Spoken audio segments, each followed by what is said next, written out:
L'impuissance apprise, c'est lorsque vous avez connu une déception amoureuse profonde et que vous n'osez pas vous lancer dans une nouvelle aventure.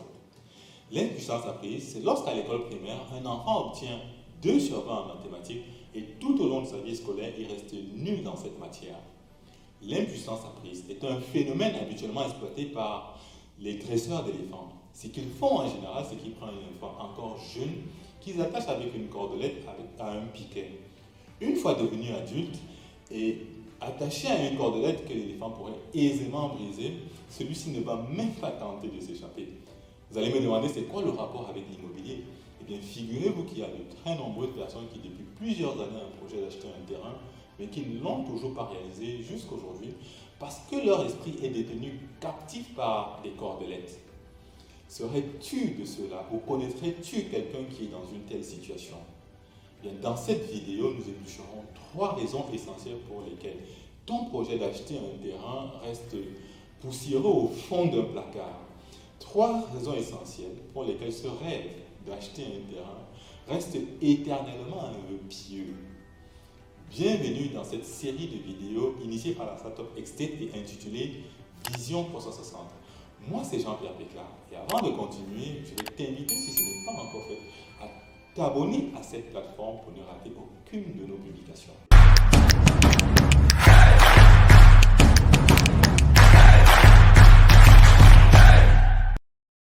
La première raison, et celle la plus frustrante, est le manque de vision. Il y a un phénomène assez spectaculaire qui se déroule actuellement en Afrique. Selon une étude publiée par The Land Matrix, entre 2000 et 2010, tenez-vous tranquille, 56 millions d'hectares de terrains érables, c'est-à-dire à peu près la taille du Kenya, sont passés sous le contrôle d'investisseurs étrangers. Parfois par des méthodes douteuses, mais là n'est pas le sujet.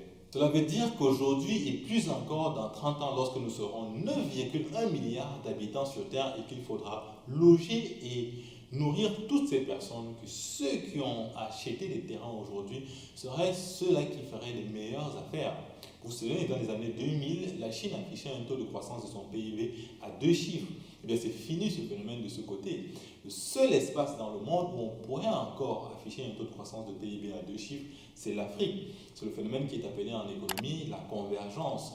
Quand je vois la transformation qu'a connue des coins comme Dubaï, Shenzhen, Singapour, Fortaleza au Brésil, en moins d'un demi-siècle, je ne comprends pas pourquoi certains ne réalisent pas que l'enjeu de l'économie de demain se joue aujourd'hui en Afrique.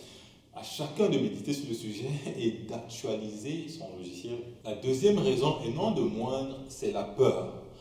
Je pense qu'on aurait pu dédier une vidéo entière à ce thème de la peur, car c'est un sujet à des multiples facettes et ramifications.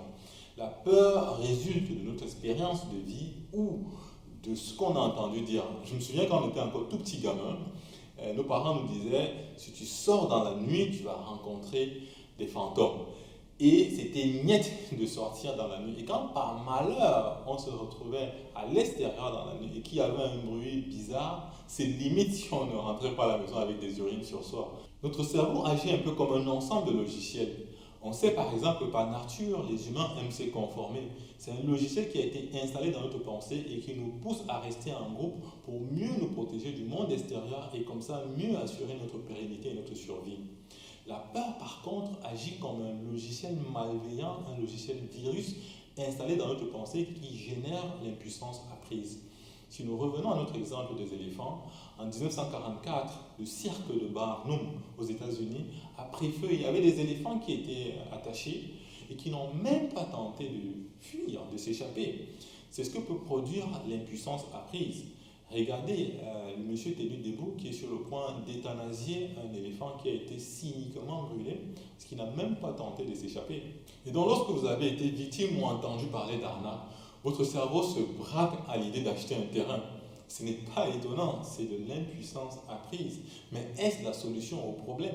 Je pense que la bonne démarche serait de se poser des bonnes questions, d'identifier les 2, 3, 4 points qui vous auraient échappé, de vous faire accompagner par des professionnels, car la vaste majorité des arnaques s'appuie sur l'ignorance des personnes. Et d'ailleurs, dans l'épisode 15 de notre série de vidéos, nous avons publié un ensemble d'astuces pour vous permettre d'échapper aux arnaques. Je Je vous invite à la regarder si ce n'est pas encore fait. Et donc, ne vous arrêtez pas, ne vous attardez pas sur un échec. Et si vous savez où se trouve le futur, assurez-vous qu'avant le lever du jour, vous y soyez. La troisième raison concerne les limitations financières. Là encore, c'est une boîte de Pandore qu'on ouvre. Pour faire simple, je dirais à ce niveau qu'il y a des problèmes liés à la gestion financière et des problèmes liés aux priorités qu'on se donne. Un projet immobilier ne s'improvise pas, même si cela peut arriver. Et donc, il faut longtemps à l'avance estimer sa capacité financière et, en conséquence, définir des priorités. Je connais un ami qui, au sorti de sa formation d'ingénieur, était resté pendant plus d'1 an dans sa chambre d'étudiant, alors qu'il avait un salaire assez décent. Il a donc pu faire des coupes suffisamment drastiques dans ce qui aurait pu constituer son premier poste de dépense qu'est le loyer. Il a ainsi pu se constituer une épargne assez conséquente pour pouvoir faire sa première acquisition immobilière. Je pense que c'est l'approche la plus efficace, de s'établir une liste de priorités et d'éliminer tous les projets et dépenses futiles que vous avez. Aussi, n'allez pas négliger le moindre centime en plus que vous pourrez mettre de côté. Maintenant que vous savez ce qui constitue le triangle de la mort, que sont le manque de vision, la peur et les mauvaises gestions financières, prenez des actions, éliminez les logiciels virus de votre cerveau, coupez les cordelettes dans vos esprits et renouvelez votre perspective pour pouvoir réaliser votre projet immobilier. Avant de terminer avec cette vidéo, je suis bien conscient de n'avoir pas couvert toutes les raisons qui vous freinent dans l'achat de votre terrain. En bonus, je dirais par exemple que pour ceux qui sont à l'étranger, il y a le dilemme du choix de l'investissement à l'étranger ou plutôt dans son pays d'origine. Comme autre frein, il y a les tracasseries et les lenteurs administratives en Afrique. Et ceci sans compter avec le fait de ce qu'une fois le terrain acquis, il y a la problématique de la sécurisation ou de la valorisation du bien avant le projet auquel il est destiné. Toutes ces raisons, tous ces points ont des solutions, mais dites-moi ce que vous en pensez en commentaire. Dites-moi si vous voulez que nous épluchions davantage d'autres raisons. Sur ce, likez, partagez. N'oubliez pas surtout de vous abonner à cette chaîne et on se dit à la semaine prochaine.